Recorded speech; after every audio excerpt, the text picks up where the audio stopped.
ছাত্রীর মূর্ছা দীক্ষে বোঝা যাইতেছে সে ভবিষ্যতে অনেক বড় ম্যাডাম হইব। তার অনেকগুলা ছাত্র থাকবো, কোনো ছাত্রী থাকতো না।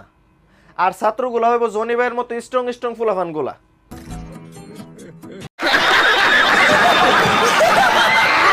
আমার একটা ড্রেসের বিজনেস, ওইখান থেকে আলহামদুলিল্লাহ ভালো টাকা আসে। ইভেন হচ্ছে আচ্ছা, এই কাহিনী তাইলে যে কাপড় বিক্রেতা হের নিজের ওই কাপড় নাই।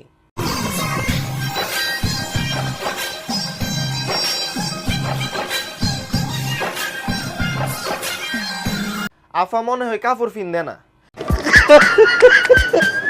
নিজের ভালো ভালো কাপড় গুলা মনে হয় বিক্রি করে ফেলে, আর সিরা সিরা কাপড় পরে টিকটক আইসা নাচানাচি করে। এক হইলো কাপড় বিক্রেতার কাপড় নাই, আর এক হইলো সিরা ফারা কাপড় কিনতে নিজেরও ব্যস্ত আছে।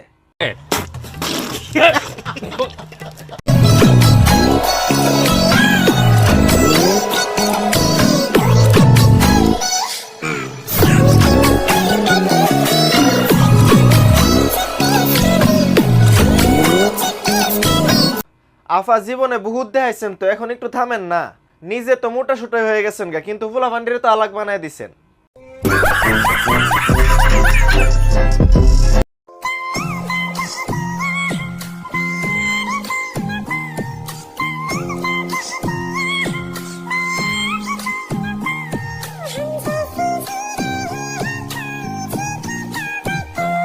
আফা দিয়ে এখন আরো জোয়ান জোয়ান হয়ে যেতেছে গা বেশি। মনে হয় দাদার তো বয়স হয়েছে, বেশি দিন বাঁচতো না, উনি বুঝতেছে।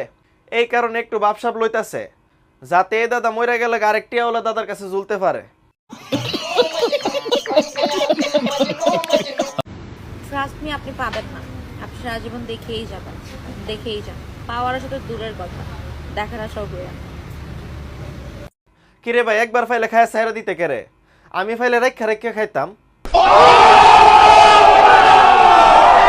তো আজকের মতো বিদায়, এই বিদায় শেষ বিদায় না, আবার দেখা হবে। সবাই ভালো থাকবেন, সুস্থ থাকবেন, লাইক কমেন্ট সাবস্ক্রাইব করে পাশে থাকবেন।